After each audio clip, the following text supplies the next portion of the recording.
I'm about to hold a piece of Ed Gein's actual flannel shirt. I'm placing the glove on my hand for protection. We get tagged in videos like this and asked all the time about our opinion on the authenticity of certain items pertaining to true crime. People also ask us how can we be sure about our pieces being authentic, and so I figure I'll just address both of those things in one video. Let's analyze the flannel scrap first. So that is a piece of Ed Gein shirt. It is in fragments, so please be very careful with it. That was recovered from the property by someone after a fire. So that's why there's soot on it. The flannel scraps have a remarkably similar story to other items that people claim belonged to Ed Gein and were recovered from the property, including a bucket at one museum, sewing machine, a cauldron at a different museum, a knife that was claimed to be purchased and is haunted now that was purchased by an auction goer, and crucifixes that belonged to him or his mother recovered on the property, and so on. All of these items are being promoted in such definitive ways as items that belonged to Ed Gein beyond a shadow of a doubt, and they are being actually displayed at museums as such. Is it possible that some or all of these items were dug up from his property at some point in time? Sure. But there's something else more important that all of these items have in common, and that is a lack of provenance.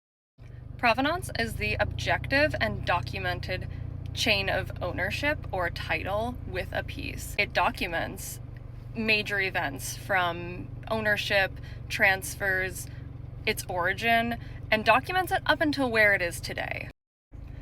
And this couple who owns the flannel scraps that can't be older than about 1980 at the absolute oldest, because based on the look of the fabric and the pattern, it doesn't look older than that. It certainly doesn't look 1950s, and actually I threw it into AI just for fun. And that's what happens. That's kind of funny. Are these people acting irresponsibly as it pertains to documenting history in an accurate way? Yes. Are they doing so willingly and intentionally? That I don't know, because it is more than possible they fully believed that these flannel scraps were legitimately from Ed Gein, and they did not do their due diligence to verify that this is possibly even his.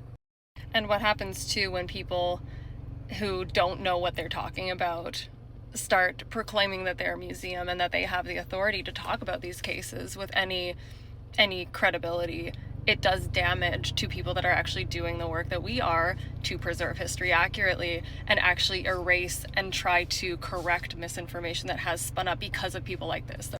And just because something came from or potentially came from Ed Gein's property does not automatically mean that it belonged to him. You can't assert that with any validity if you can't prove it. So don't. When we opened the Gray Face Museum over 6 years ago, it was just the Museum of Death in LA and New Orleans and Alcatraz East. Like, there were no other true crime museums in the country. So it's not like people's interest in this stuff is new. It's just now people are seeing a vehicle to profit off of things like this by taking flannel scraps on tour. And there has been a long documented history of people who are in this true crime collecting, selling, trading, buying market who have no problem lying. So there are untrustworthy people, unfortunately, in this community. And for transparency, part of our process and how we ensure that what we're displaying is legitimate, we buy collections from primary sources, next of kin, executors of the estate of these people that we are talking about, and people that have a personal connection to these people or cases that we discuss, like the Ed Gein case, and they all come along with provenance. We haven't bought off of dealers in the true crime realm, not to say that there aren't trustworthy people out there. It's just that we choose to buy from primary sources because we get more information, we get more out of it that way that we can then relay to people as a museum. I don't love that there are so many people and establishments that are representing themselves as museums that are perpetuating some of these things and these inaccuracies and these false items as historical pieces when they shouldn't be, because they're not. But you're in a museum or engaging with somebody who has a story like this, just always ask. Like, it shouldn't be a big secret where something came from. The origin, the history of it should be something that these people, I would think, would welcome a discussion about, as opposed to being vague or elusive about details. Like, oh, I got this from a detective. Okay, who? Like, what detective? Just, I don't know. Always ask where people are getting their stuff from, and it should have a story that can be backed up with provenance, as opposed to just trust me, because that is taking advantage of people to a degree that I am not comfortable with witnessing without saying something, even if this goes into the void and I'm talking to nobody. It's whatever. End of rant. That's all for now. If there are any things that I should touch on that I haven't as it pertains to this, just let me know. I'm happy to make a follow-up video or talk about more of this.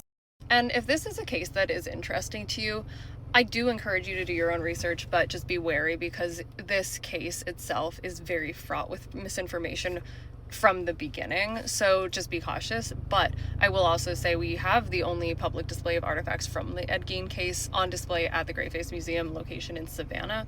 So if this is a case you want to dive into deeply on and look at real historical artifacts from the case, you can, and we do a fully guided tour through that exhibit. All of the docents that work at the museum are exceptionally well informed on this case, as well as the inaccuracies and some of the misinformation that has spun up over the years. So again, feel free to pick our brains about any of that if you do come by.